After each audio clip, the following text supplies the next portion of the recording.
Mama, why ini kalau di sini orang itu dia pergi boro cimon balik, dia pergi kongsi di balik. Aku terlalu scripture reading terlalu banyak. Eraga Isaiah kandi chause angeti kandi tong tu balik. Perhatu cino Jurumi badane cino tapiro Afrika nyama badane Kakapian pakane. Isaiah alian som aneokat pancum. Isaiah alian som aneokat pancum. Nyako ba kongtung jawa cawila tangin. Tauba mincan nang tuma ursuak tahi. Enin komialin leitung tuama. Komial sapin mide atuami. Ay akin nang tuma tauba ursuakin. Ama mincan nang tuma kinangi. Minamtein apa ba hongsuan hingwa kumpidein apal ba tangpa hongsuan hingwi ini nama sushi jauh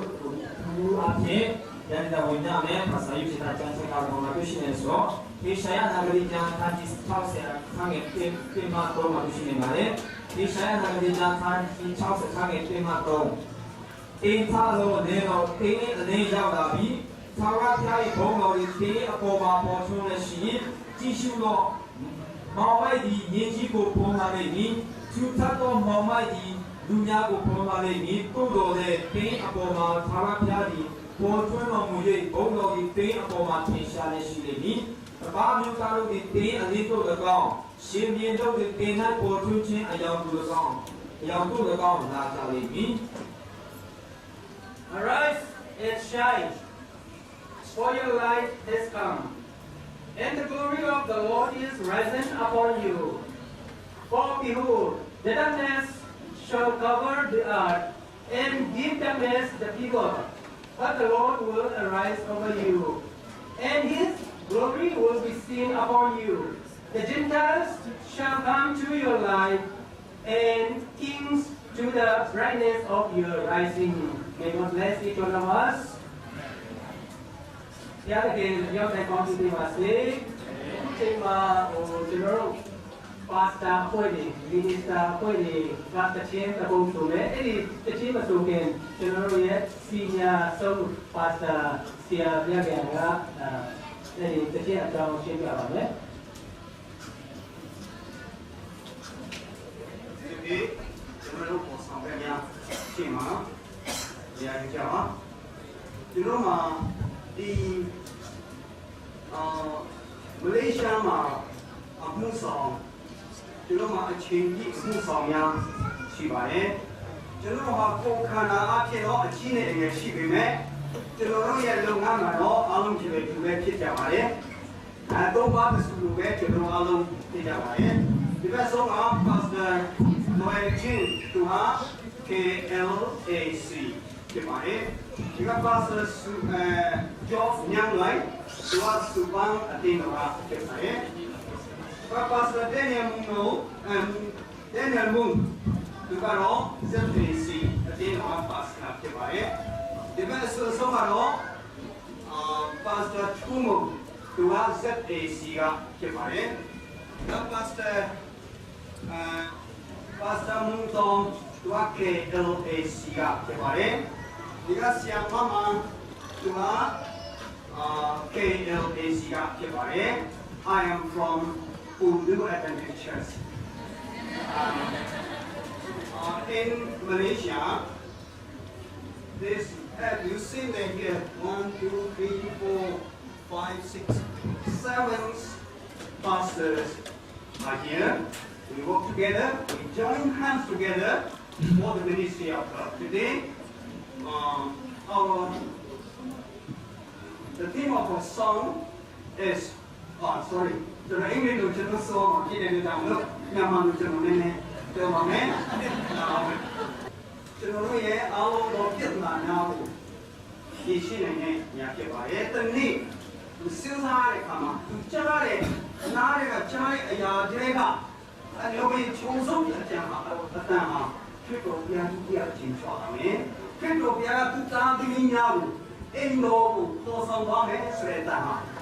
ကျွန်တော်ကြားတဲ့အခါကျတော့ ကျွန်တော်ခံစားတဲ့လောကတရားမှာရှိတဲ့စည်ဒုက္ခအမျိုးမျိုးကျွန်တော်မိကြောက်ပြီးတော့စိတ်ချမ်းသာရပါပါရဲ့ဆိုရင်တခြင်းလေးကိုကျွန်တော်ဒီဆိုသွားမှာဖြစ်ပါတယ်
On this day that passes by, and I listen to the song of all my year.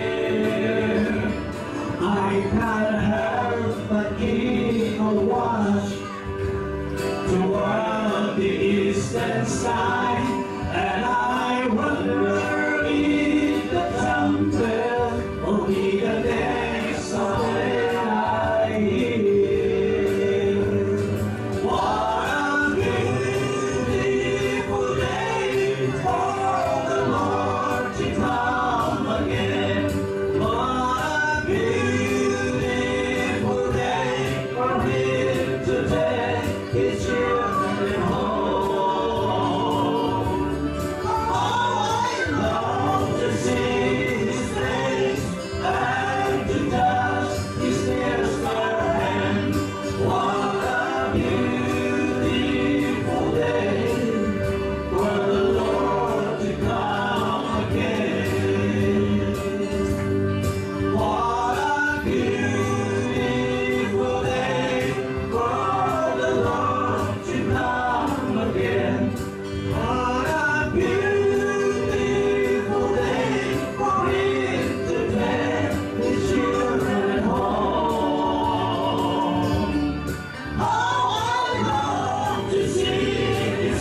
I hope and pray that each one of us will be longing to see His face,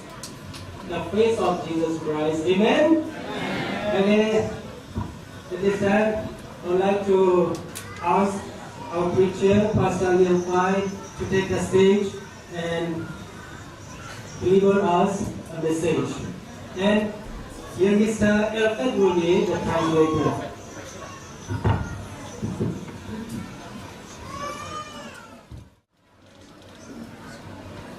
Happy Sabbath, brothers and sisters.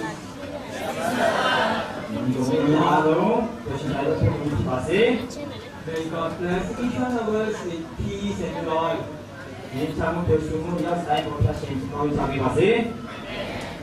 is the happiest moment as we gather before the Lord to sing praises to Him and worship Him.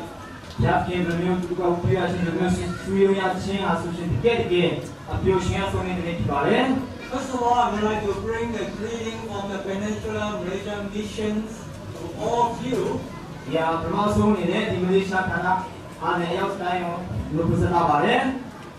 And also I would like to thank the 7 pastors just presented beautiful hymns.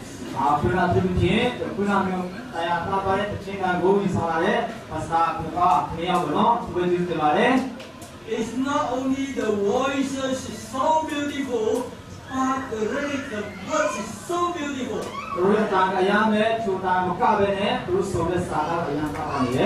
Thrill my heart. And I'm looking forward to that day to meet our Lord Jesus Christ. And because of that, today I'm coming to share a message, arise and shine.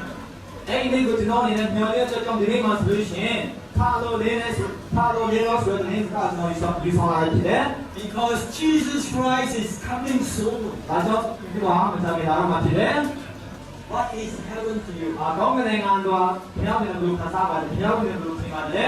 Heaven is a place that God with us and we worship Him, we sing praises to Him.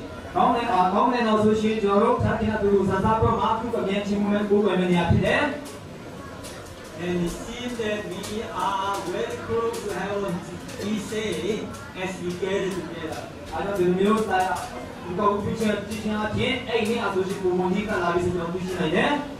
I praise the Lord for the 4 Myanmar congregation able to gather together since last night until this evening.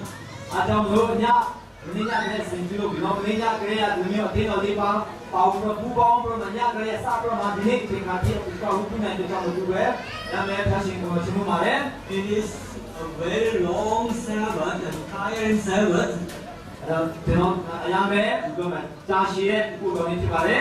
I'm sure it's only applied physically, but spiritually, all of us who attended this meeting will be blessed spiritually.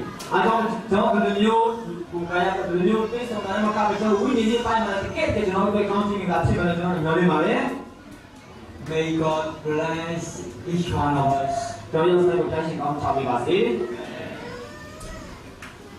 As I mentioned, I'm bringing a message to you this day, arise and shine, based in the scripture, Isaiah chapter 60, verses 1 to 3.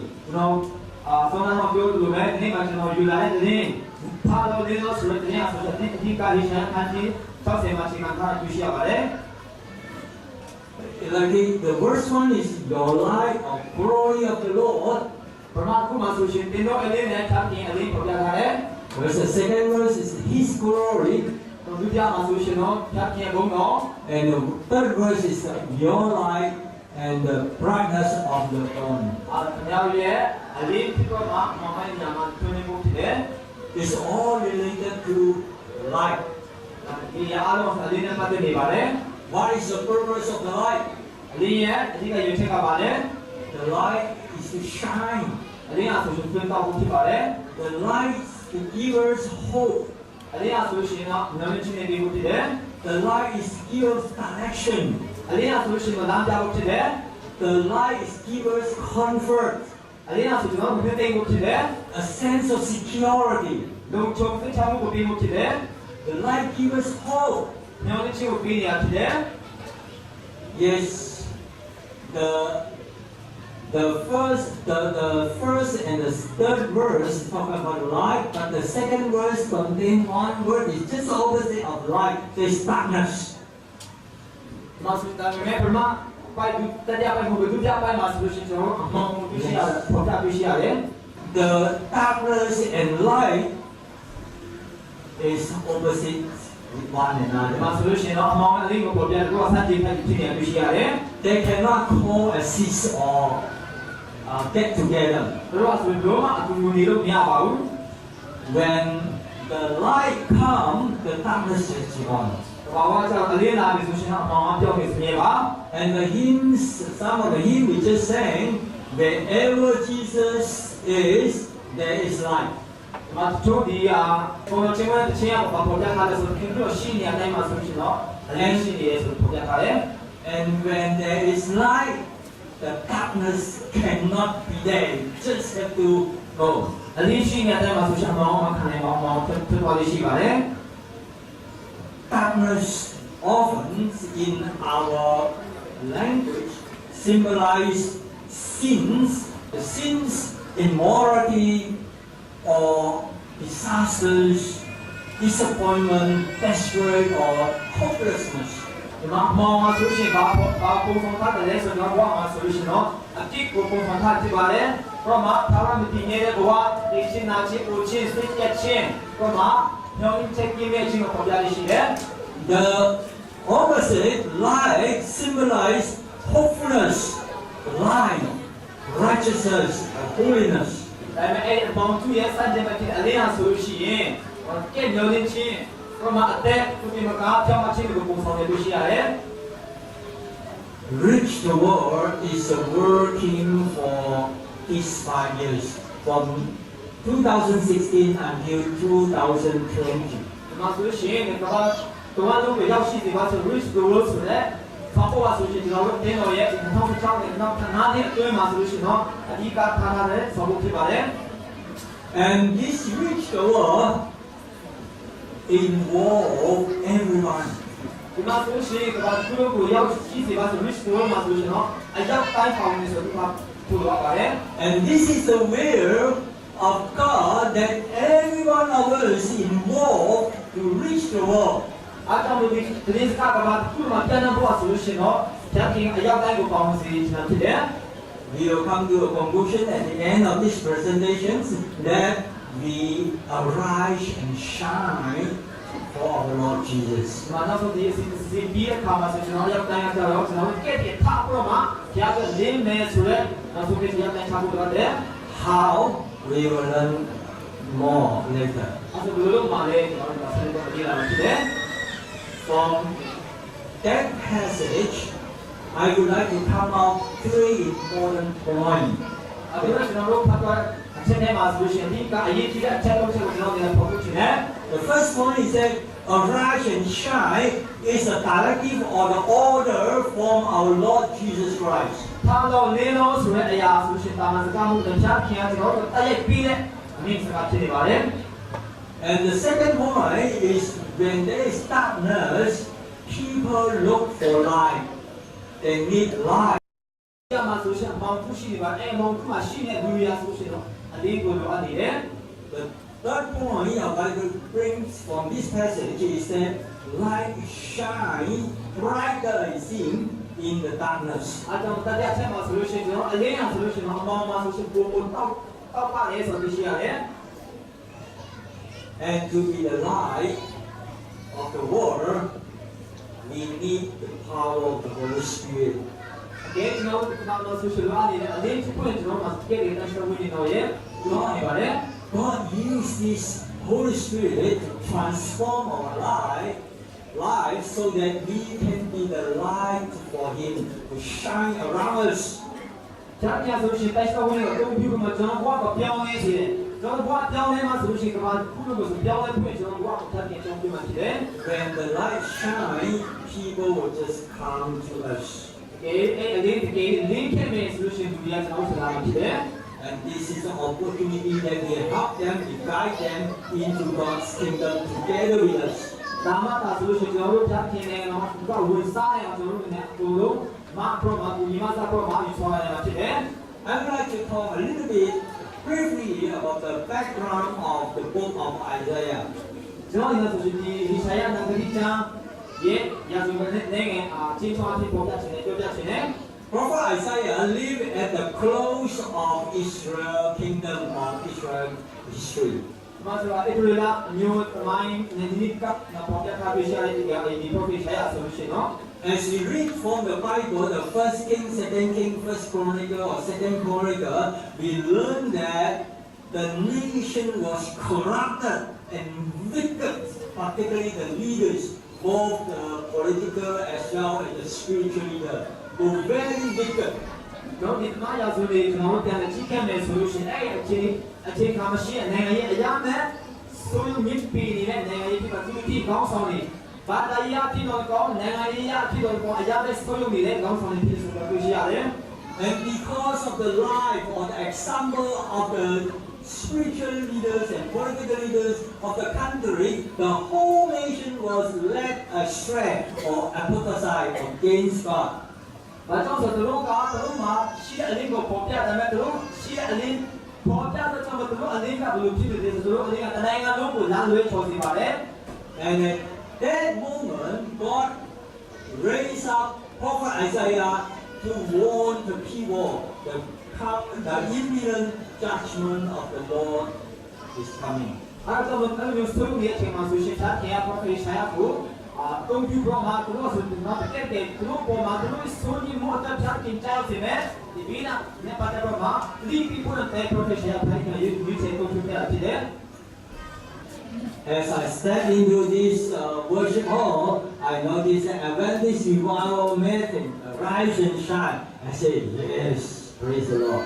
ကျွန်တော်လည်းခါလို့ဘုရားကြည့်တဲ့အခါမှာဆိုလို့ရှိရင်ဒီမှာ Adventist Revival Meeting ကျွန်တော်တွေ့ရှိလိုက်တယ်။ဘုရားမှာခါတော့လေးလို့ဆိုတော့တွေ့ရှိတဲ့အခါမှာကျွန်တော်အနေနဲ့ဒါဖြစ်ဖြစ်နဲ့ကျွန်တော်ဘုရားချီးမွမ်းပါစေဆိုတော့ကျွန်တော်လည်းကိုယ်ကိုရည်ရွယ်လိုက်တယ် For the past few years, we have not talked much about the revival message. ။ဒီအတိအကျဒီမှာဆိုတော့ဒီလူကြားချင်းတဲ့တဲ့ news ကကျွန်တော်အများကြီးပြောလို့ရှိတယ်။ And I believe this two-day meeting is not to revile us, but to remind us about our revival. ဒီမှာဆိုဒီမှာဆိုရုံချင်းဆိုကျွန်တော်တို့အရင်တော့ဘာမှမလုပ်ကြတော့အခုမှလုပ်ကြမလို့ပဲနဲ့ကျွန်တော်လုပ်ကြတဲ့အချိန်ကိုပြန်လည်းတတိယဖွင့်ဖြစ်တယ် And help us to take action now. ကျွန်တော်ပြန်လည်းတတိယဖွင့်မှာတတိယအချိန်ဖြစ်တဲ့အတိုင်းကျွန်တော်ဆက်လက်လုပ်ဆောင်ဖို့ဖြစ်တယ် We do not want to stay on the state of revival, continue revival. ကျွန်တော်လည်းအလုပ်ကြအဲ့ဒီလုပ်ကြတဲ့အချိန်တွေမှာအများကြီးရှိတယ်လို့မဟုတ်ဘူး The revival is to prepare us to arise and shine for the Lord. ကျွန်တော်လည်းလုပ်ကြပါကျွန်မလည်းလုပ်ကြပါဆိုတော့အများကြီးပြောလို့ရှိနေဖို့ပဲနဲ့ကိစ္စထားဖို့မှာကျွန်တော်လည်းဒီမှုဖြစ်တယ်ဆိုတာကြည့်ရတယ် So I encourage you, if you have time, go back to read the Isaiah chapter 58 and 59. And that is the revival message. ခင်ဗျားတို့လည်းဒီရှိခဲ့မယ်ဆိုရင်ရှားလာတဲ့အခါချင်းမှာရှိတဲ့ငါ့ကိုပေါင်းမှုတဲ့ဖြစ်ဖြစ်နေ Of course, from chapter 60 onward, we have a glimpse of the heavens. ဘာကြောင့်ဆိုအဲ့ခန်းကြီး6ဆဲနဲ့ဖတ်လိုက်မယ်ဆိုလို့ရှိရင်တော့ကောင်းကင်နိုင်ငံနဲ့ပတ်သက်တဲ့ဉာဏ်နဲ့ချက်တဲ့အရာကိုတွေ့ရှိရတယ် As I mentioned, arise, shine is an imperative or the directive or the order from our Lord Jesus Christ. အားကြောင့်ကျွန်တော်ပေါ်ပြတာပြောတိုက်ခဲ့တယ်လို့ပဲခါတော့လေးလို့ဆိုရင်ဒီစကားဆိုရှင်ဖျားခင်ကကျွန်တော်တို့တိုက်ရိုက်ခိုင်းတယ်ကျွန်တော်တို့တိုက်ရိုက်လင်းပြီးနေတယ်ကျွန်တော်စီခန်းကြီးစီလို့နေစကားပြီးဆိုတော့တွေ့ရှိရတယ် It is very familiar Bible text from Matthew chapter 5, verse 14 and 16. ဒီမှာဆိုဒီမှာတဲ့ခန်းကြီးကခန်းနဲ့ဆယ်နေဆက်ချမှာပေါ်ပြထားတဲ့ကျမ်းချက်နဲ့ရမယ်တိုက်ဆိုင်တွေ့ရှိရတယ် Matthew chapter 5, Jesus let us know that we are the light of the world. ဒီမှာရှိမတဲ့ခန်းကြီးကမှာဆိုတော့ဒီကဘာညီကြီးမှရှိတဲ့အလင်းများဖြစ်တယ်ဆိုတော့ပေါ်ပြပါတယ် I am tapping into our situation, not you are the light of the world. We are the light of the world. ကျွန်တော်တို့ဆိုရှင်တော့ခင်ဗျားကလည်းဖြစ်တယ်ခင်ဗျားကလည်းဖြစ်တယ်ပြောမှုနဲ့ခ ကျွန်တော်တို့အရောက်တိုင်းဒီကဘာမြင်ဖြစ်အသေးလေးဖြစ်ဖို့ဖြစ်တယ်ဆိုတော့သိရှိဖို့ရတယ် It's not only the 7-member pastor plus me, 8 pastor, but everyone to be the light for the Lord. ဒီမှာဆိုခုနကချင်းဆိုတာဒီမှာပါစတာပြနာပါစတာဒီခုနပါကျွန်တော်ပါဝင်ရှိပါတဲ့ဘုံပဲနဲ့အရောက်တိုင်းဆိုအလေးဖြစ်တယ်ဆိုပြီးတော့ပြောတယ် When this is an imperative or order, the Lord expects us to be the light of the world. ဒါဆိုရှင်တာမန်စကားမျိုးနဲ့ကြားပြီးကျွန်တော်တကယ်ဖြစ်စေချင်တဲ့တိုက်ကျွန်တော်တို့ပြောနေတဲ့ဖန်ကြီးစကားဖြစ်ပါတယ် Of course, as compared with the Mark chapter 16, verse 15, they say, go into all the world and preach the good news to all creation. မရှိရှင်မဖန်ကြီးစကားမှာဆမ်းမှာဆိုရှင်လေဘာလို့ကဒီလိုတော့တော့မှာဒီတရှိတော်ကအရောက်တိုင်းမှာလူတိုင်းမှာအားလုံးဒီစကားဝင်မြပါဆိုတော့ပြောတာရှိရတယ် So when we put these two passages together, we know that as a light for the Lord, that's going to share His good news. ဒီကြားတဲ့လူတို့ကသူကြည့်လိုက်မယ်ဆိုလို့ရှိရင်တော့ဒီကကျွန်တော်တို့ဒီကတော့အလင်းချစ်တော့မှာကျွန်တော်တို့သိရှိထားတဲ့လေးစကားလေးကောင်းမှုကျွန်တော်ညစီမှာဝိညာဉ်ဘုဖြစ်တယ်ဆိုတော့သိရှိရတယ် Good news to who? ဘလူးရဲ့လေးစကားလေဘလူးရဲ့ကောင်းတဲ့လေးစကားလေ They say the all creation. ဘလူးကလည်းဆိုတာမှာတက်ရှိတော့အားလုံးတက်ဖြစ်တယ် So as we, Mama, brother and sister, when we live and work in Kuala Lumpur, we reach our fellow nationality with the good news. ဒီမှာဆိုရှင်တော့စကားဒီမှာပြေးလာဒီကောင်မောင်ရဲ့ဒီကံအလုံးနဲ့ပါမှာဆိုတော့ရဲ့ဒီကောင်မောင်ရဲ့ဒီတင်းစကားဝိညာဉ်မှာရမှာဖြစ်တယ် And the Mark chapter 16 says it's not only to the Mama nationality, but all creation, including our bosses, our colleagues, and anyone that we come across. ကျွန်တော်ကမှခုမှပေါ်ပြတဲ့အရာတိုင်းပဲဘလူးကလည်းဆိုခါကြတော့ကျွန်တော်အရောက်တိုင်းတက်ဖြစ်တယ်။ကျွန်တော်ဒီမြန်မာပြည်နိုင်ငံမှာတိုင်းမိုးပဲနဲ့ကျွန်တော်ရဲ့တတိယကျွန်တော်ရဲ့လုပ်ပေါ်ကိုင်ဖက်တွေအရောက်တိုင်းတက်ဖြစ်တယ်ဆိုလို့ရှိရတယ်။ When Jesus came to the ministry, ဒီလိုမျိုးဆောင်တာပါဆိုလို့ရှိရင် there was one person, we all know him, that is John the Baptist. ဒီမှာပြောရှိခဲ့ပါသူနာမည်ကြတော့အရောက်တိုင်းပြည်ကိုဖြစ်တယ်။ကျွန်တော်ပါတိစာဆရာယောဟန်ဖြစ်တယ် He was called specially to witness for the Lord. ။ဒီမှာဆိုရှင်ဒီကတော့ဘယ်တစ်ခါပေါ်တော့ပေါ်ချင်းခံရပါလဲ And we, Seventh-day Adventists, also at the end time called to witness for the Lord. ။ကျွန်တော်တို့ဒီမှာရှိတဲ့ဒီဘယ်လိုချင်းဒီတင်လာများဆိုရှင်ဒီနောက်ဆုံးကာလမှာဆိုရှင်တော့ကျွန်တော်ပေါ်ခံရတဲ့ပုံပုံနဲ့ဖြစ်ပါတယ်။ John the Baptist was not the light. Jesus Christ is the light. Is the light. ဘာတိစာဆရာယောဟန်ကိုယ်တိုင်ကအလေးမဖြစ်ပါဘူး။တကယ်အလေးဖြစ်တာကဒီလိုဖြစ်ပါတယ်။ Though Jesus Christ said that we are the light of the world, doesn't mean that we are the light, but He witnessed for the light. မှာဆိုရှင်ကျွန်တော်တော့အလေးဖြစ်တဲ့ဆိုညာမှာကျွန်တော်တကယ်အလေးဖြစ်နေမှု။ဒါပေမဲ့ကျွန်တော်တို့ကအလေးဖြစ်တဲ့ဖြစ်တော့ကိုစားကြည့်ရဖြစ်တယ်။ And from the Bible say we not only witness for the light, but we live as a light. ကျွန်တော်ဆိုရှင်အလေးတစ်တိမိုးပဲကျွန်တော်ဒီအလေးအတိုင်းကျွန်တော်တို့သိဖို့လိုတယ်အကျဉ်းစာပြရှင်းနိုင်ပါတယ် We are not the light, ။တော့ပေါ်တာပြီးကျွန်တော်အလေးမဟုတ်ဘူး but we are just reflecting the light. ကျွန်တော်တို့အလေးကိုကျွန်တော်တို့မြင်တဲ့ပြန်ရောင်းမှနေဖြစ်တယ် Because as John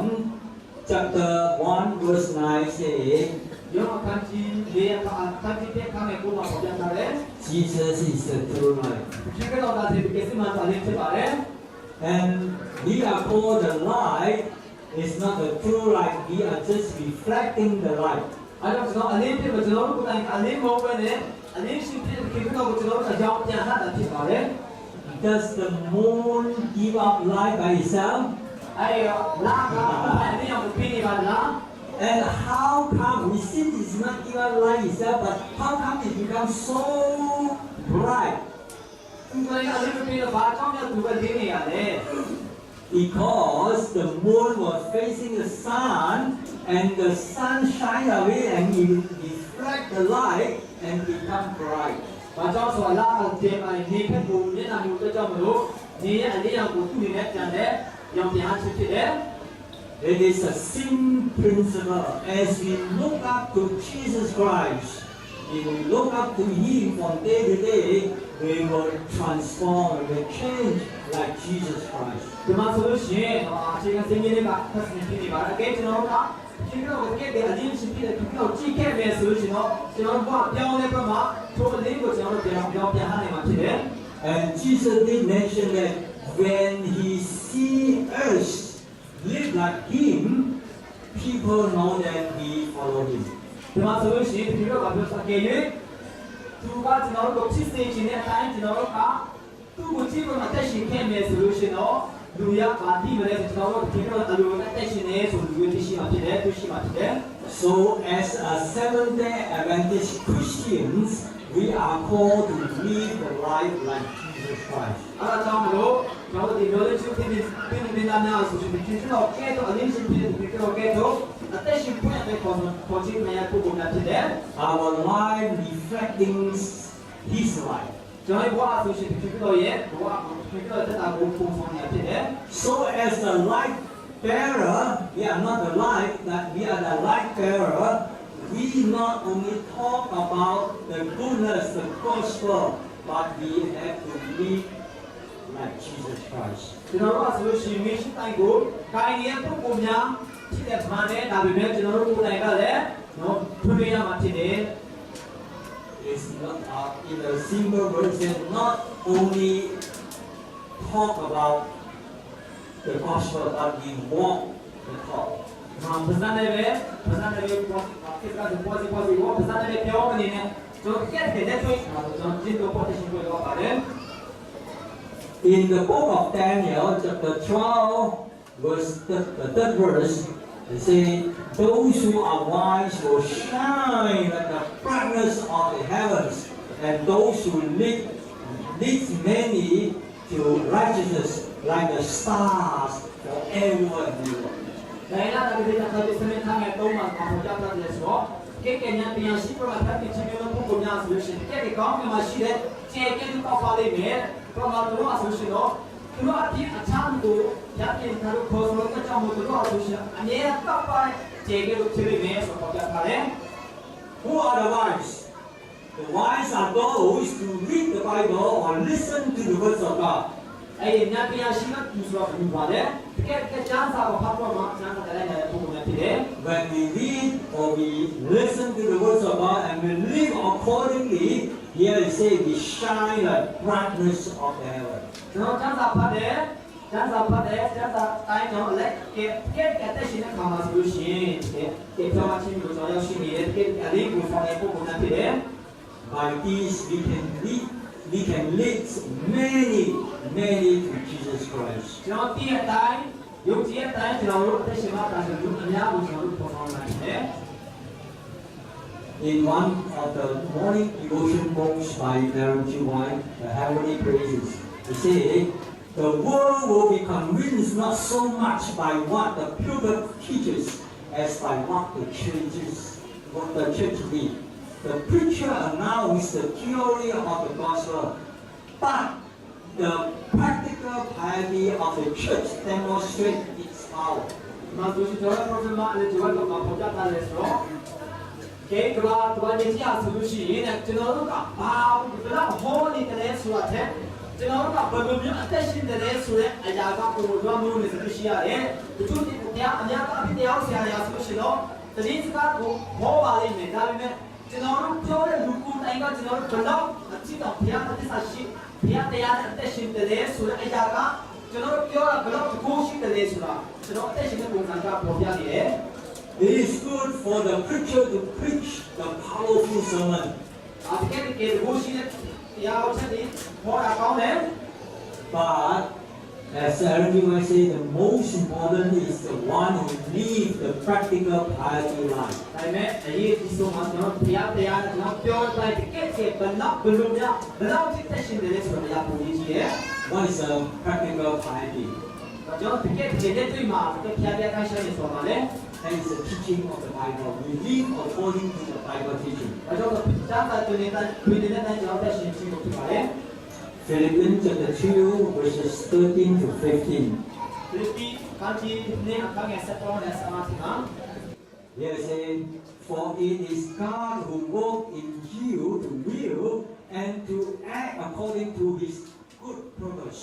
နော်ဆိုရှင်ပြရတော့ကောင်းတဲ့ရည်ရွယ်ချက်တဲ့နော်ကျွန်တော်အကောင်းမှုဆုံးဆိုတော့မှတင်တဲ့အရာတရားပြန်လို့လို့များဖြစ်တယ် In simple words, that God not only help us to desire to do good, ကျမ်းပြန်ကျွန်တော်တို့အရာကောင်းတဲ့အရာကိုလိုချင်တာမကဘူးကောင်းတဲ့အရာကိုလုပ်ဖို့ခုနကမပဲလေ but he also help us to keep us, to give us power to do good. အဲကောင်းတဲ့အရာကိုပြက်ကလုပ်ဆောင်အောင်လည်းကျွန်တော်တို့ကိုပြက်ကဘူလီပေးနေပါတယ် And we skip to verse 15, it says, so that you may become blameless and pure, children of God without fault, in a crooked and deprived generation, in which you shine like stars in the universe. စစ်ကြောလာပါဆိုကျွန်တော်တို့ဒီဂျေကက်တော့ပေါက်ဖို့ဆိုရှင်ကျွန်တော်တို့ကကက်ကညရှိမှာနော်ဖြစ်တယ်ဟောလာဖြစ်နေအောင်ပြဖြစ်တင်စရာမရှိအောင်တော့မလုပ်တဲ့အရာတိုင်းမှာဆိုလို့ရှိရင်လည်းဖြစ်တယ်ဒီကက်ကညှဉ်းညူခြင်းမရှိအောင်တက်ရှင်ဖွင့်တယ်ပါပါတယ် When we Seventh-day Adventist Christians, by the grace of God, through the power of the Holy Spirit, we live a blameless and pure life, then we are shining for the Lord. မှာကျွန်တော်တို့ SD ညဒီနာမည်တက်ဆောင်ရလာတဲ့ပုံစံချပြချရှိရဲ့နောက်တဲ့ပုံစံချတဲ့လူများအပြစ်တင်ပြင်းနဲ့ရလေအောင်ဖြစ်စီစရာမရှိရတဲ့ကြောင်းလားလူများမှာအနည်းတစ်ခုအရာပဲရည်ကြည့်ပါတယ် This hour, the end time, especially need the light. ဒီနောက်တစ်ခါကာလမှာဆိုတဲ့အလေးအရာအရာမျိုးလုပ်နေပါတယ် Isaiah chapter 60 verse 2, it says, see, darkness cover the earth, and thick darkness is over the people. But the Lord rise upon you, and his glory appears over you. คุณนายใช้อาการที่ช่องเสมาพบยาไทยได้เอามองดูมันนอนทั่วสุชิกบาทุกลูกบุน้องโมเนี่ยดูเชียร์เลย Yes, this world is covered by darkness, as I mentioned in the beginning. ภาษาพบยาเราดีมองไม่ดีมีที่บุพพงในส่วนพบยาไทยดูเชียร์เลย There are many disasters around us, happening around the world. ဒီမှာခုလုံးမှာဆိုရှင်ပြည့်တဲ့ဒီဘီတဘာဝဘေးလာဒီဒီကပေါင်းမျိုးဆိုဖြစ်နေတဲ့တော့ရှိရတယ် And our future is very unpredictable. ကျွန်တော်အနာဂတ်ဆိုပါဖြစ်တယ်ဆိုလို့မှခဏညမမရပါဘူး We do not know what will happen next. နောက်တာပါဖြစ်တယ်ခဏတိုက်ပါဖြစ်တယ်ကျွန်တော်ဘာမှမသိရဘူး And because of this, people need the light. ဒီကကြောင့်လူရဆိုရှင်အလေးကိုလိုအပ်နေဖြစ်တယ် Yes, people live according to the environment or surrounding. လူရဆိုရှင်အများအားဖြင့်ကျွန်တော်ဒီပဝန်းကျင်ကျွန်တော်ပဝန်းကျင်အလိုက်ပဝန်းကျင်အနေအခါအလိုက်တက်ရှိနေလို့ရှိရတယ် But when we live a life like Jesus Christ, people will notice. ဒါပေမဲ့ကျွန်တော်တို့ကဒီလိုတက်ရှိနေတဲ့တက်ရှိချင်းကဲလို့ကျွန်တော်တက်ရှိတဲ့ခါမှာတာလူရ It's ကျွန်တော်တို့ကသိရှိမှဖြစ်တယ် just like a dark sky with a twinkle star. Everyone can see. ကဲမဲမောင်နဲ့ပေါင်းတင်ကြည့်မှာခြေတော့ပတ်ကဲဖြစ်နေမှာဖြစ်တယ် And it's not only the environment or the places we stay is stagnant, but sometimes our heart, our mind also can be darkened. ကျွန်တော်ဒီပဝန်းကျင်နဲ့ပေါင်းတာမကပဲတော့ခါတယ်ကျွန်တော်စိတ်နေစိတ်ထားကျွန်တော်ရဲ့အတွေးပေါ်ချင်ကျွန်တော်ရဲ့နှလုံးရဆိုခါတယ်ရမယ်မဲမောင်နဲ့တွေ့ရှိရတယ် According to Paul, as recorded in 2 Corinthians 4, verse 4, say, tell us that we can be darkened by the God of this world. ဒီမှာဆိုရှင်ဒီပေါ်ခန်းကြီးလေးခန်းငယ်လေးမှာပေါ်ပြတာဆိုတော့ဒီကဘာရဲ့အရှင်ဖြစ်တဲ့ပုဂ္ဂိုလ်တယောက်တော့ကျွန်တော်တို့တွေ့ကိုကျွန်တော်တို့အဆိုရှင်မဲမောင်နဲ့ မင်းမောင်နိုင်ရဲ့ဆိုမှာပေါ်ပြထားတယ် What is the God of this world? ဒါပေမဲ့အာဆိုရှင်ဒီကဘာကြီးရဲ့အရှိတော့ဖြစ်တယ် Particularly at this stage or this age, ဒီလိုဆိုတော့ကျွန်တော်တို့ကိုတရှိနေတဲ့ခေတ်ကာလမှာ materialism, ဘာလို့ပစ္စည်းဥစ္စာတက်နေချင်း physical lust, ဒီအရုပ်ပိုင်းဆိုင်ရာတက်နေချင်း and human philosophy, and all this will darken our mind. တို့ရဲ့ကိကိုတန်ဆာမှုရဆိုကျွန်တော်တို့အပေးခေါ်ကျွန်တော်တို့အလုပ်တွေကိုမင်းမောင်ပြနေပါတယ် This factor just causes us lost sight of our Lord. ဒီမှာဆိုလို့ရှိရင်ဒီအရာအားလုံးကကျွန်တော်ဖြတ်ပြီးတော့တောက်တချင်းကိုစောက်ရည်စီနိုင်တယ် We have to remind ourselves as we work hard sometimes, we just think of money, and we forget about Jesus Christ. တို့ခါဒီမှာအလုပ်လုပ်တယ်ပတ်စံဆိုပြီးတော့အလုပ်လုပ်တယ်အလုပ်နေပတ်စံရှာရည်နဲ့ဒါပဲကိုနေတာကြတယ် When we lost sight of Jesus Christ, our lives suffer. ဒါပြင်တော့မီဒီယာပြီးဆိုရှင်ဒီခြားပြီးကျွန်တော်ကမင်းမောင်ပြပါပြီ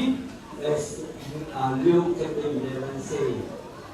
အခုစัจ จิခန်းရဲ့တို့စဒီတို့ဆောင်းမှာ our eye is the lamp of our body.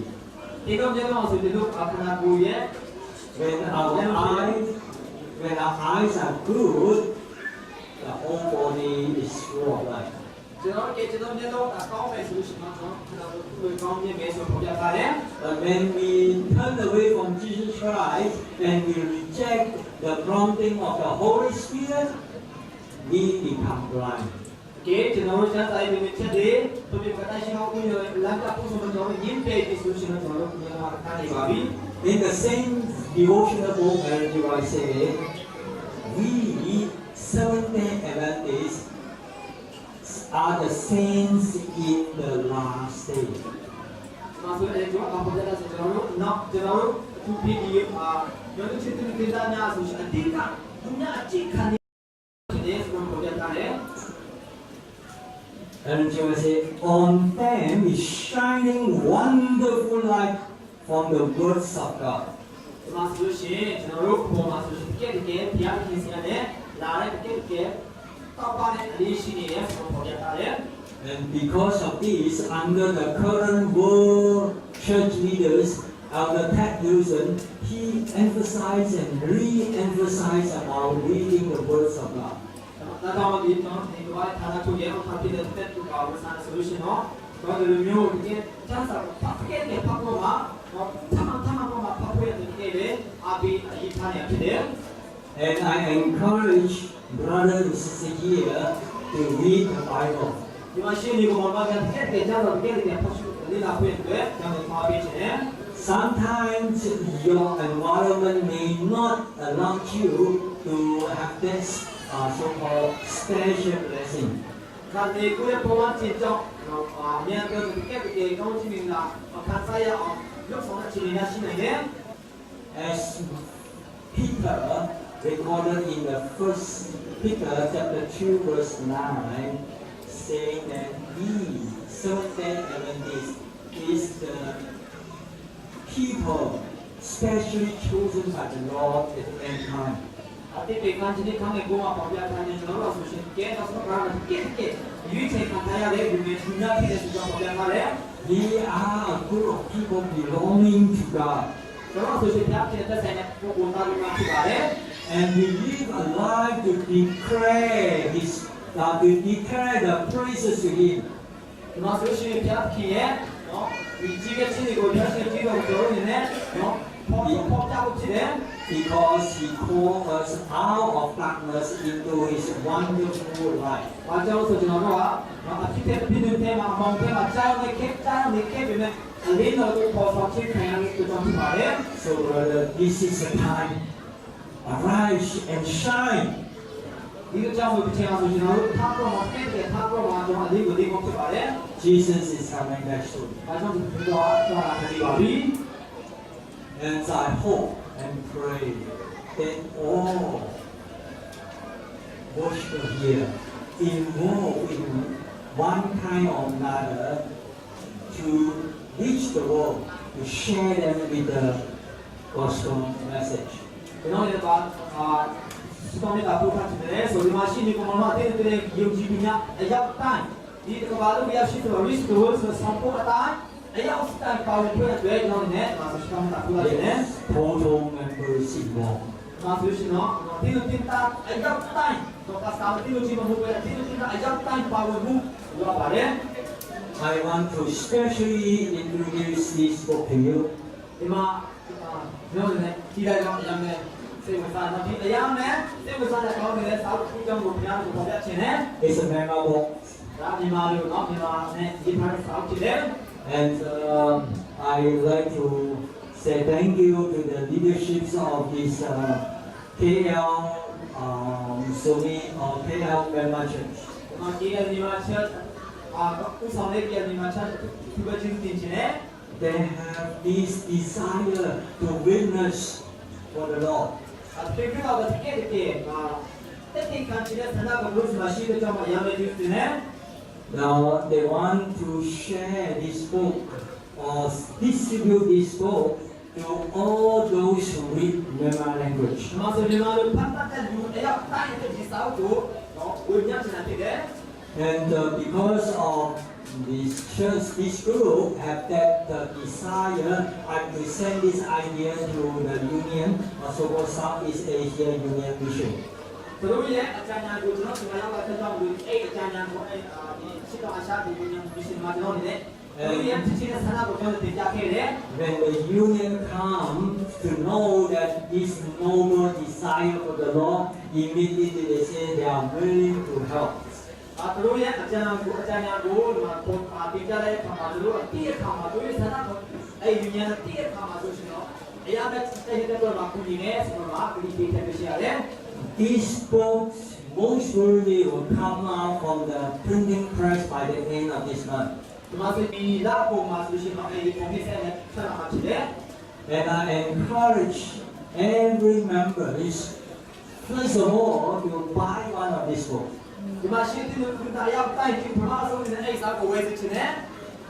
And after being blessed by this book, and share with your family.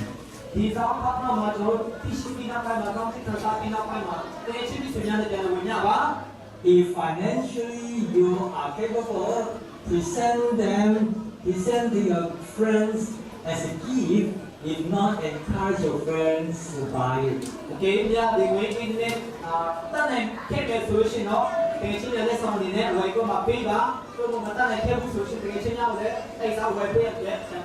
The time do not allow me to speak more, or if for the detail, please contact Pastor Moon Hong.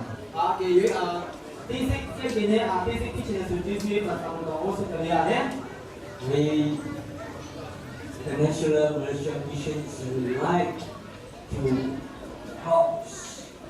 the Myanmar congregations or Myanmar believers to shine,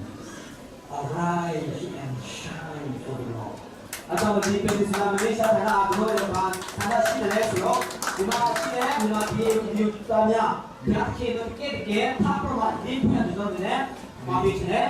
God bless each one of us.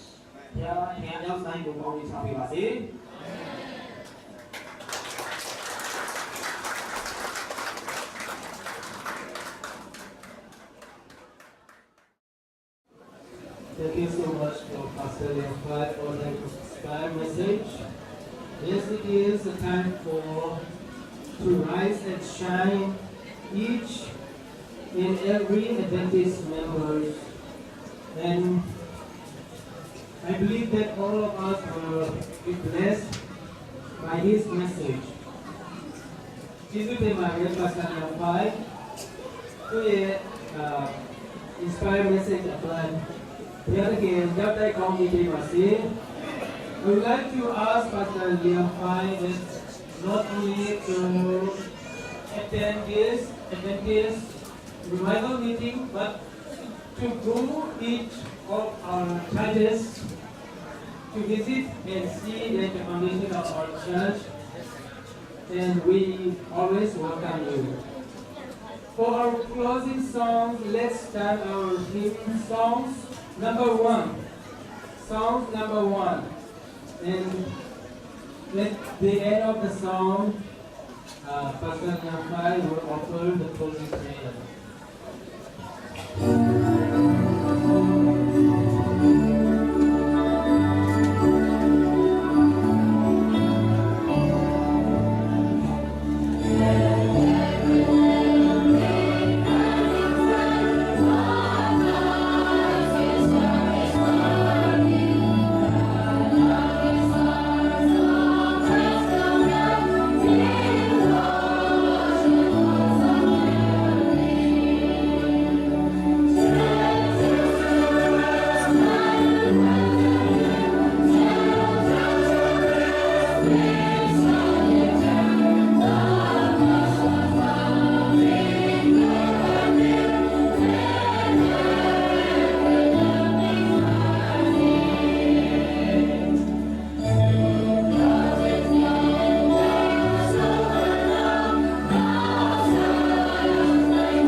Our Lord, our God, we thank you for the assurance of being with us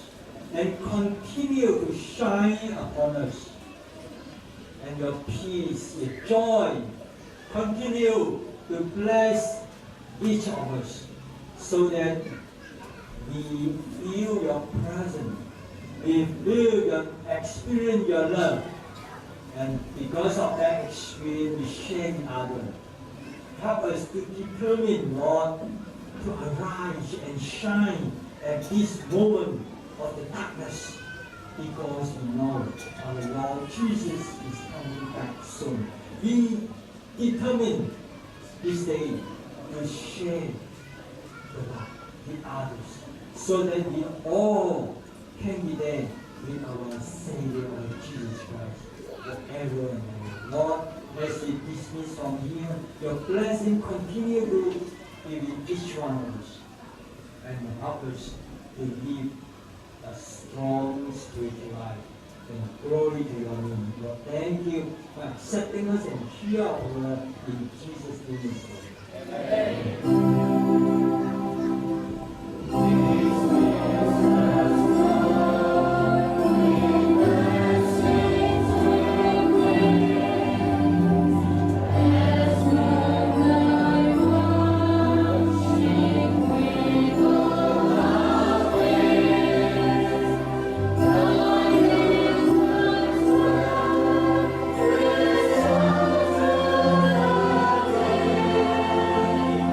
Say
လုံးမင်္ဂလာပါ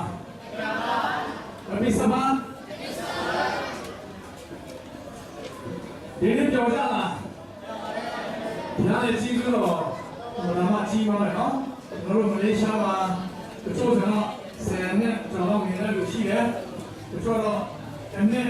ဘာဝိုင်းလာတဲ့လက်ရှိမယ်ဒါပေမဲ့ကျွန်တော်တို့ဒီလိုမျိုးစုံစည်းခွင့်ရတာဆိုလို့ရှိရင်ဒီနေ့ဟာဆိုလို့ရှိရင်ဘုရားသခင်တင်စဉ်ပေးတယ်ဆိုတာကျွန်တော်တွေ့ရတယ်။ရရှိမှုစေတော်ကျေးဇူးတင်ကြောင်းပြောကြလိုပါတယ်။ဒါကြောင့်မို့ကျွန်တော်တို့အခုအတိတ်ကကျွန်တော်တို့ကနော်တရားနဲ့တရားအနိနာမှာတရားနဲ့တရားဘုရားမြတ်မှာဘုရားရှင်ကောင်းကြီးချောင်းပေးပါစေဆိုပြီးတော့ကျွန်တော်တို့ဆွေးနွေးစစ်ကြအောင်။ဘုရားမြတ်မှာဘုရားရှင်ကောင်းကြီးချောင်းပေးပါစေ။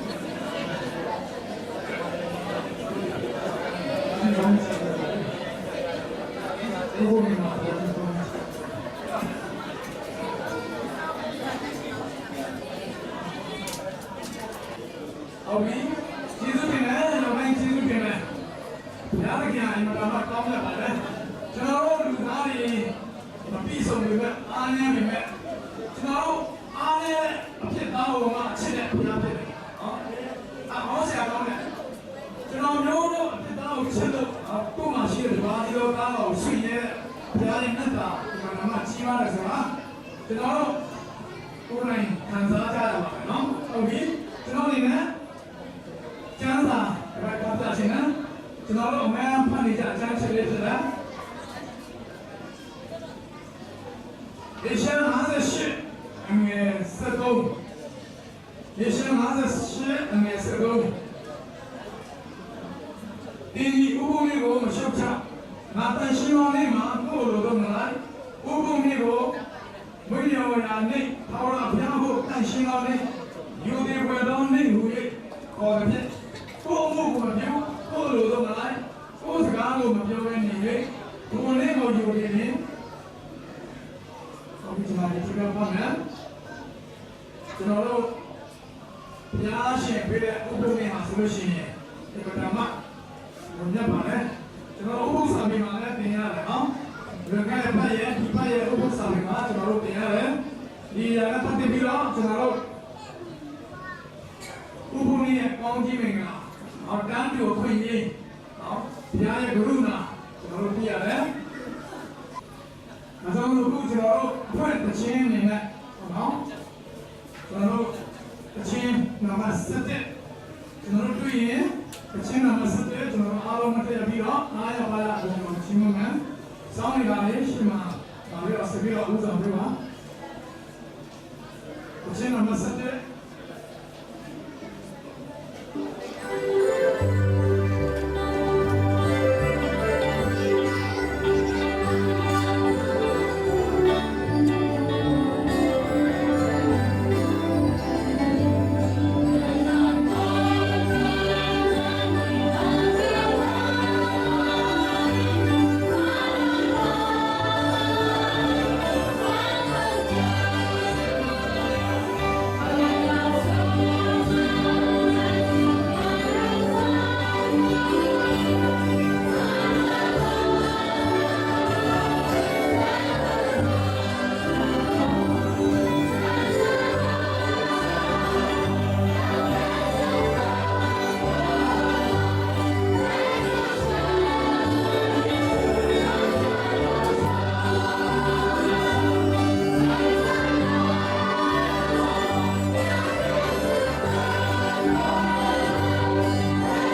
ကျေးဇူးကရုဏာပါဖြစ်ပါမည်လို့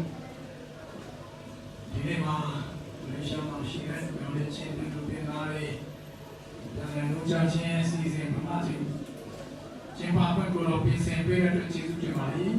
အခုလည်းအခုစီစဉ်တစ်ခုပြီးတစ်ခုကိုတော့ပြောင်းပါရှိတဲ့အတွက်ကျေးဇူးတင်တယ်အခုဆက်လက်ရင်ကိုတော့ဆာပြရအောင်လည်းတော့ကိုတော့ကောင်းကြီးပေးတဲ့ဈာနာရမယ့်သူရောက်တိုင်းအတွက်ဘုရားခင်ရဲ့ကောင်းမြတ်ခြင်းဘုရားခင်ရဲ့ဘုန်းတော်ကိုဘုရားခင်ရဲ့တည်ခြင်းပုံမူတည်ရှိဖို့ရဈာနာတော်သူစိတ်လုံးနဲ့ကောင်းမြတ်ကိုတော့ဖွင့်လာအောင်ပါဘုရားတော်မီလိုကြီးနဲ့ဒီကနေ့လိုကြီးများမှာတော့ဘုရားဘုရားနဲ့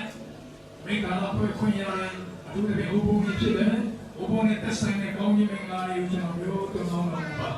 အောင်ပါဘုရားဗျာကျေးဇူးတော်ကြီးပါပဲခုဒီနေ့ဒီမှာလာရောက်ခြင်းအားဖြင့်ကျွန်တော်တို့အသက်တာ၌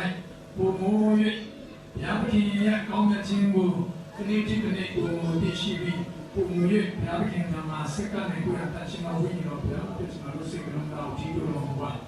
ဘုရားဗျာချမ်းစီတော်အစီအစဉ်ဒါပေါ်မှာလည်းနာရှင်ပါရှိတော်မူပါ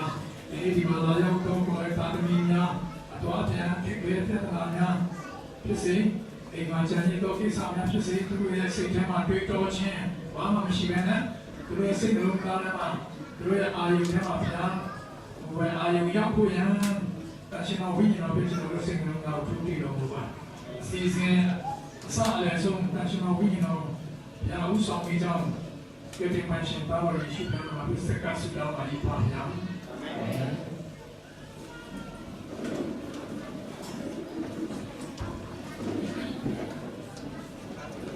ဟုတ်ပြီဆုတောင်းပါကြတဲ့အကြောင်းတိုင်း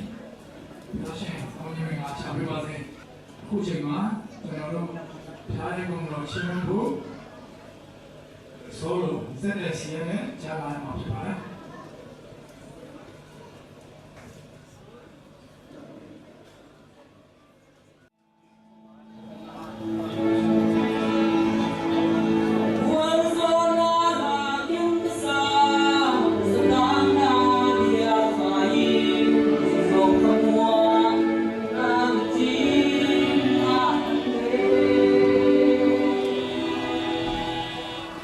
We have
我的对应的他，我生命的后那雷人马伊，我的那神的那，我的红马不留山，我生命为你上的红浪山，我生命为你上的红浪山。哈利路亚。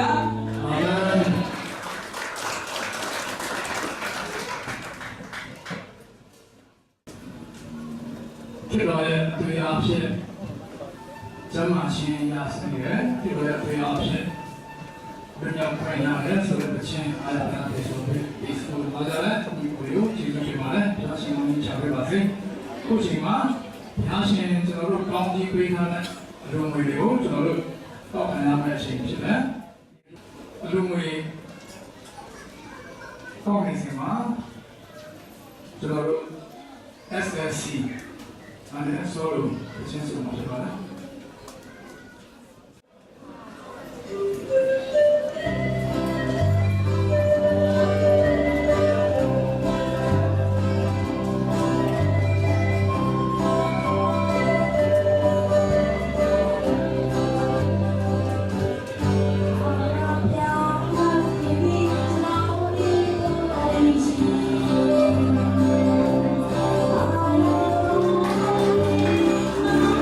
lỡ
kita lambung kepada orang manusia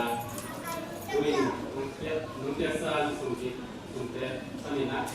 ngari katin keten pa pakai ko ni pagi sumte nang san sakina pa kena sana tale pa na ke to nang mani kana so nang nang pa sakani pa ni ka kalau dari papisai zon kepa memang kepa nama di nama pakar kita dina ini kau berada kepa biasa dila. Oke kau memang kim dan kepa biasa langsung tahu nama asian pun sana. Malam itu sumpite sana nama pakar sukses nama kesana mitun sumpite misalin. Misal ni kepa lesun tom tahun kepa siapa.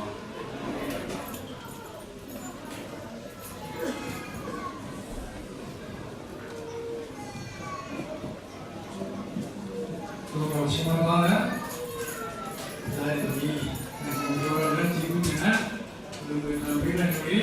terus mana pura ini yang berapa masih belum sampai balik. Sebelum cenderung grup sambu SSC, dan aku kalau cipu namun masih dalam SSC grup sambu.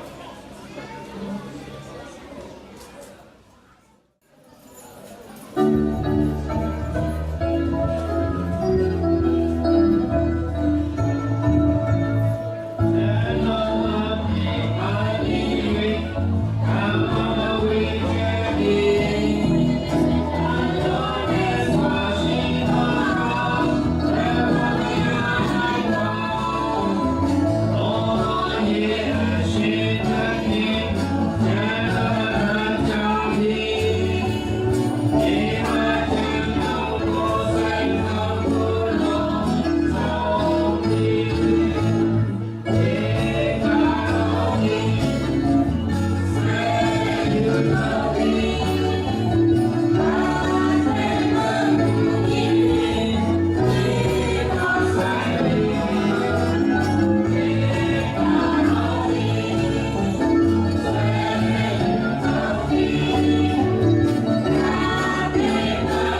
ဆုံးတော့ရှင်တော်ပါတယ်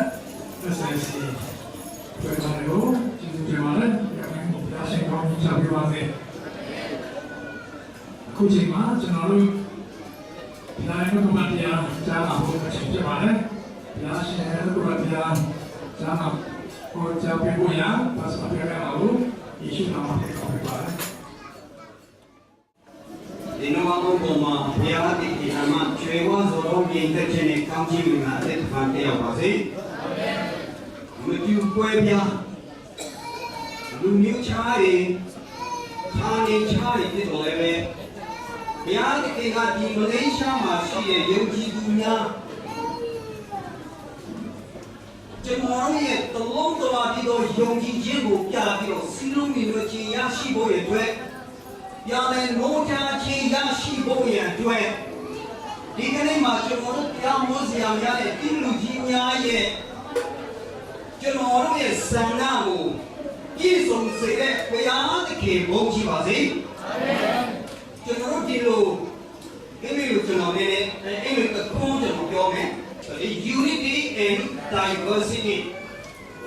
Unity ဆိုတာစီလုံးညီညွတ်ခြင်း diversity ဆိုတာဟာလူကွဲပြားခြင်းကျွန်တော်တို့မှာတချို့ဆိုလို့ရှိရင်ကရင်ရှိတယ်ကရင်မှာပိုးရှိတယ်အနောက်ရှိတယ်အရှေ့ရှိတယ်စကိုးရှိတယ်ကချင်ရှိတယ်ဒီနေ့ထွန်းရောက်လာတဲ့ကချင်လေးမှာလည်းလူမျိုးကွဲတွေရှိနေတယ်ချင်းတွေထဲမှာဆိုလို့ရှိရင်52မျိုးသောဘာသာကွဲတွေရှိခဲ့တယ်မြန်မာရှိတယ်ကလားရှိတယ်ပဲရခိုင်ရှိတယ်ပဲကိုလူမျိုးကမှမသိတဲ့လူတွေရှိတယ်ပဲဒါပေမဲ့ကျွန်တော်တို့မှာအဲ့လိုတူကွဲပြားဖြစ်တော်လည်းပဲကျွန်တော်တို့မှာခရစ်တော်ဘုရားရဲ့မြတ်တာကြောင့်သစီတော်ကြီးဖြစ်ပြီးခရစ်တော်ဘုရားရဲ့တာသမီများကိုခေါ်ခိုင်းတဲ့ကြောင့်လို့ဟာလေလုယာဘုရားသခင်မှာကြီးမြတ်ပါတယ်အောက်ကြီးအောက်ယူဝါရဲ့ယုံကြည်ခြင်းနဲ့အထက်ပိုင်းရဲ့ယုံကြည်ခြင်းဟာသတ္တမတ်ကြီးဖြစ်တယ်တို့တော်လည်းပဲကျွန်တော်တို့ရဲ့အမှုအရာကျွန်တော်တို့ရဲ့အပြုအမူကြတော့ဝဲပြားနေရှိပါတယ်ကျွန်တော်တို့ရဲ့ဟောပုံပြောပုံလည်းဝဲပြားပါတယ်ကျွန်တော်တို့ရဲ့ယုံကြည်ခြင်းကတော့တမျိုးလေးလည်းဖြစ်ပါတယ်အဲ့ဒီထဲမှာအခုဒီကနေ့မှာဆိုလို့ရှိရင်ကျွန်တော်တခြားနေရာတစ်ခုမှာရောက်တော့မှာကျွန်တော်အာဖရိကအရင်တော့ကျွန်တော်နေဂရိုလို့ခေါ်တဲ့လူမဲတွေအာဖရိကလူမျိုးတွေများရှိခိုးတဲ့နေရာမှာကျွန်တော်ကိုဖိတ်ခဲ့တယ်ကျွန်တော်လည်းတက်ရောက်ခဲ့တယ်ဒီက Spicer College မှာတွားတဲ့လူတွေအားလုံးလို့အဲ့ဒီကိုတွေ့ကြကြရတယ်အဲ့ဒါမှတို့ရဲ့အမှုရာတော်ကိုသူစားခဲ့ဟာလေလုယာအာမင်ဟာလေလုယာအာမင် praise the Lord ဆိုပြီးတော့လူတရားပြန်ဟောတဲ့ချိန်မှာကျွန်တော်တို့ဒီကနေ AG တို့ UPC တို့ Evangelical Movement လို့ခေါ်တဲ့လူတွေလို့အာမင်ဆိုပြီးတော့အားပေးကြတယ်တချို့ဆိုလို့ရှိရင်ကျွန်တော်တို့နေကြတယ်ဒီမှာသူတို့ကအားရပါရတချင်းလဲဆိုအာမင်လည်းပြောရတယ်ကျွန်တော်တို့ရဲ့ယုံကြည်ခြင်းဟာအထူးပဲဖြစ်ပါတယ်။သို့တော်လည်းပဲကျွန်တော်တို့ရဲ့အပြုအမူကျွန်တော်တို့ရဲ့ရှိခိုးပုံရှိခိုးနည်းမှာနည်းနည်းကွဲပြားခြင်းကွဲပါမယ်။အခုကျွန်တော်တို့မှာကျွန်တော်တို့ရဲ့စအကြောင်းမှာဆိုလို့ရှိရင်စီလုံးမြင့်ချင်းဆိုတာဟာမတူကွဲပြားတဲ့အချိန်မှာကျွန်တော်ရရှိနိုင်တာဖြစ်တော့ဘုရားရဲ့လက်ကားကြောင့်ဖြစ်ပါတယ်။လူများကကျွန်တော်တို့ကိုပြောကြတယ်။ဟာစနေသေးသူများနဲ့မတူဘူးလေ။ဘာကြောင့်လဲမှန်ပါတယ်ကျွန်တော်တို့ဟာ peculiar people ပြရမယ်ဘုရားတကယ် peculiar သူချားတယ်ဝင်ပြရမယ်ဒါပေမဲ့သူများကတော့ကိုပြရတာဟာသူတို့ကစနေနေ့ကိုဥပုစောင့်နေတယ်ဆိုတော့သူများပြီးကြတယ်မှန်တယ်ဒါပေမဲ့ကျွန်တော်တို့စနေနေ့မှာဥပုစောင့်ရတာဟာခရစ်တော်ဘုရားကိုယုံကြည်ခြင်းတော့ဖြစ်ပါတယ်ဟာလေလုယာအာမင်သူများပြရတာကစနေနေ့ကဝတ်သားမစားဘူးလေပစုံမစားဘူးလေလေဖိမတော့ဘူးလေကိုယ်မမဘူးလေတိကြတယ်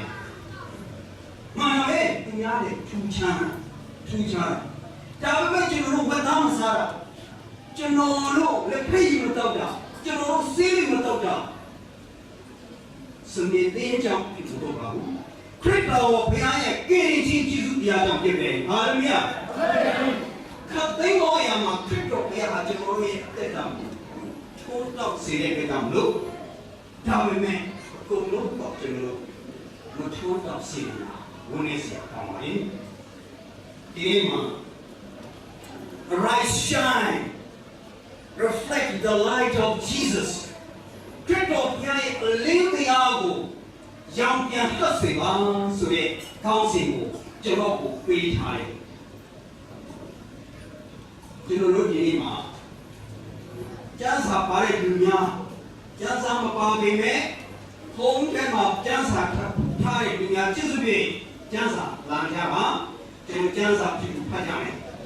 ယောဟန်ခရစ်ဝင်ခန်းကြီးတဲ့အငယ်တစ်ကနေကျွန်တော်ဆက်ပြီးတော့ဖတ်တော့မှာဖြစ်ပါတယ်ယောဟန်ခရစ်ဝင်ခန်းကြီးတဲ့အငယ်တစ်ကနေပထမဦးဆုံးကျွန်တော်အခန်းငယ်တစ်ကိုဖတ်မယ်ပရိသတ်များကအခန်းငယ်နှစ်ကိုဖတ်တဲ့အခါ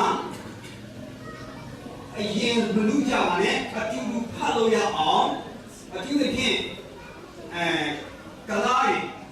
ကျွန်တော်ပြင်အောင်ကလကြီးမှာကျွန်တော်20နှစ်လုံးကျွန်တော်တွားနေတယ်ကလားတိုးထဲမှာသူတို့ကစာအတူတူမဖတ်နိုင်ဘူးပထမကလည်းအတူတူမရနိုင်ဘူးသူပြန်မှပြန်ဆိုပြီးတော့ပြပြန်လို့ပဲအမြန်ကြီးကြတယ်အခုတော့ကျွန်တော်တို့အတူတူဖတ်ကြတယ်ကျွန်တော်အခန်းငယ်တစ်ကိုကျွန်တော်ဖတ်မယ်အစဝု၌နှုတ်ကပတ်တော်ရှိနှုတ်ကပတ်တော်ဒီဘုရားသခင်နဲ့တူရှိနှုတ်ကပတ်တော်ဒီလည်းဘုရားသခင်ဖြစ်တော်မူ၏အငယ်နဲ့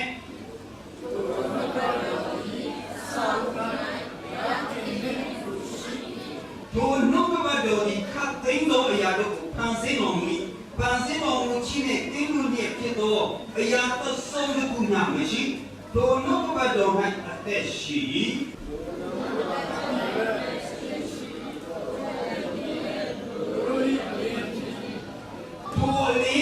မောင်မိုက်၌နေ၍မောင်မိုက်သည်မခံမယူပုံမှန်သောအလင်းမူကား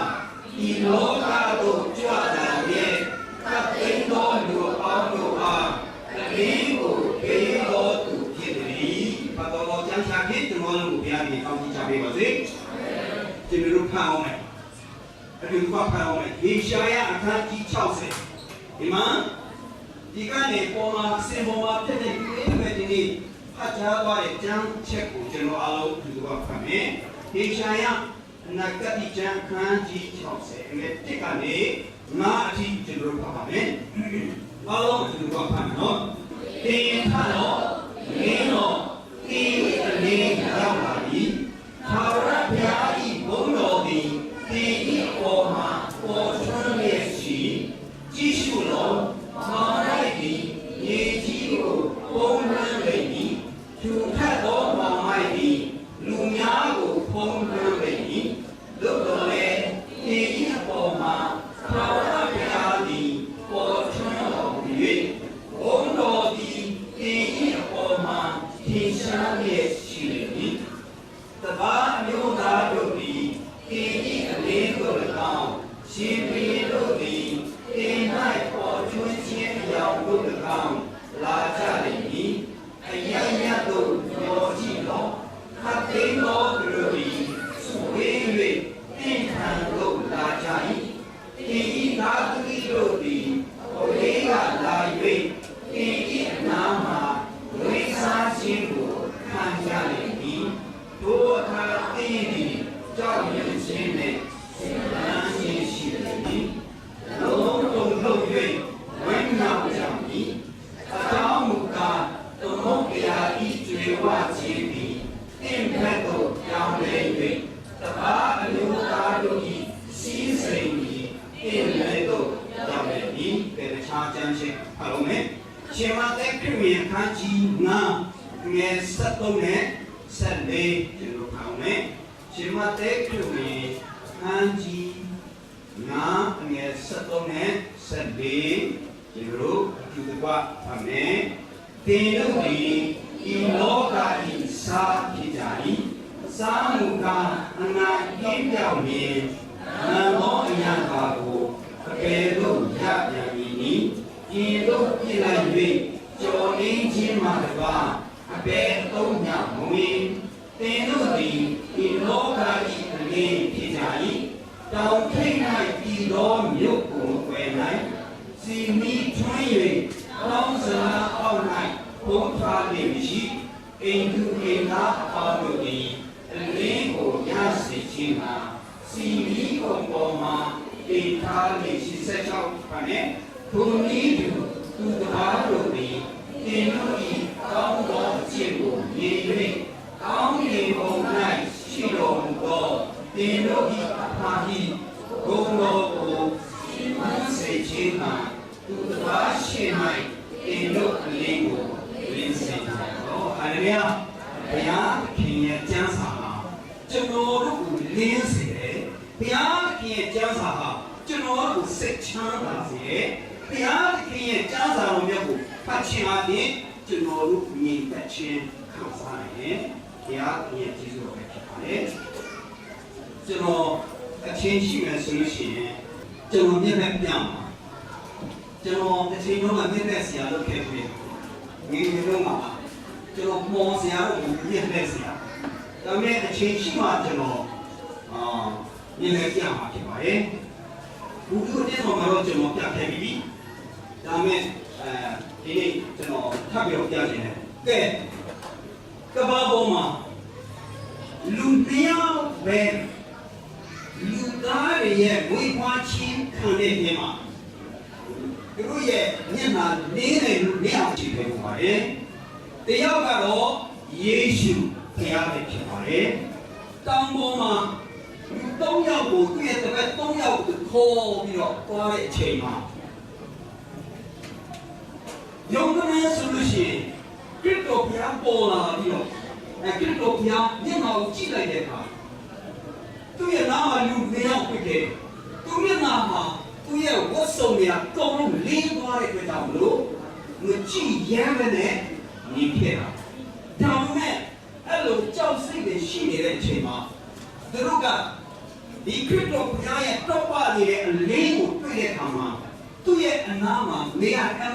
မှပျော်တဲ့အတွက်ကြောင့်မလို့ပေတရုကကိုတော့ကျွန်တော်တို့တဲသုံးလုံးဆောင်ပါမယ်ကိုတော့အသက်သုံးလုံးကျွန်တော်တို့မောရှေအတွက်တစ်လုံးဒီလိုကြောင့်အေလိယအတွက်တစ်လုံးကျွန်တော်ဆောက်ပါမယ်ဆိုပြီးတော့အဆူသွင်းခဲ့ဒါပေမဲ့ခရစ်တော်ဘုရားကလက်မခံ။ဘာကြောင့်လဲ။ကောင်းကင်ဘုံမှာရှိပြီးတဲ့အေလိယအသက်ရှင်လက်နဲ့ကောင်းကင်ကိုချီဆောင်ခြင်းခံတဲ့အေလိယနဲ့တင်လုံပြီးကောင်းကင်နိုင်ငံကိုဘုံတကိုးနဲ့ရှင်ပြန်ထောင်းရောက်ခဲ့တဲ့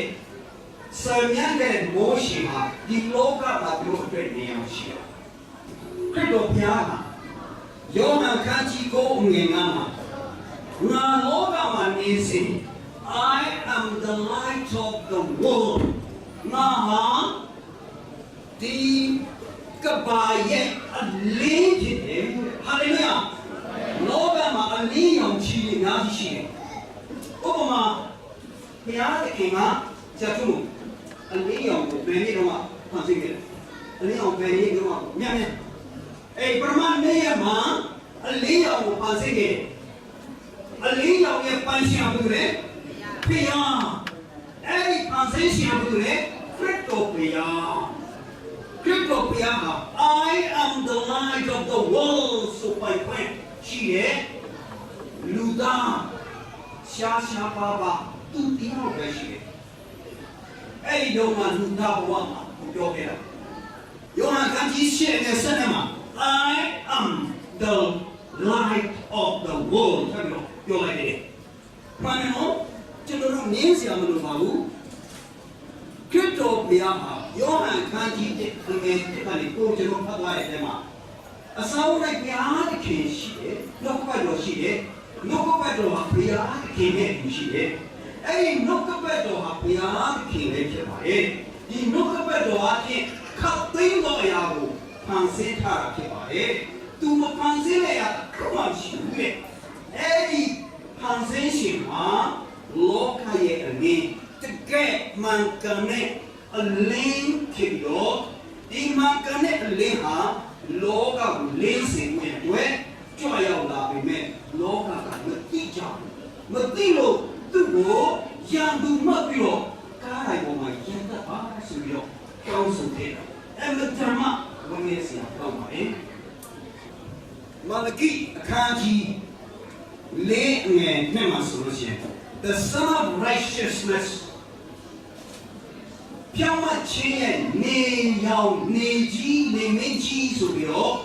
မာလကိပြောဖက်ကနေပြီးတော့ခရစ်တော်ဘုရားကိုတင်စားခဲ့တယ်မှန်ပါတယ်အလင်းဆိုတာဟာသူများကတော့ကျွန်တော်တို့ကတော့အလင်းရောင်ကျွန်တော်တွေ့နေနေမိလင်းစင်နေပိုင်ရှင်ဘူး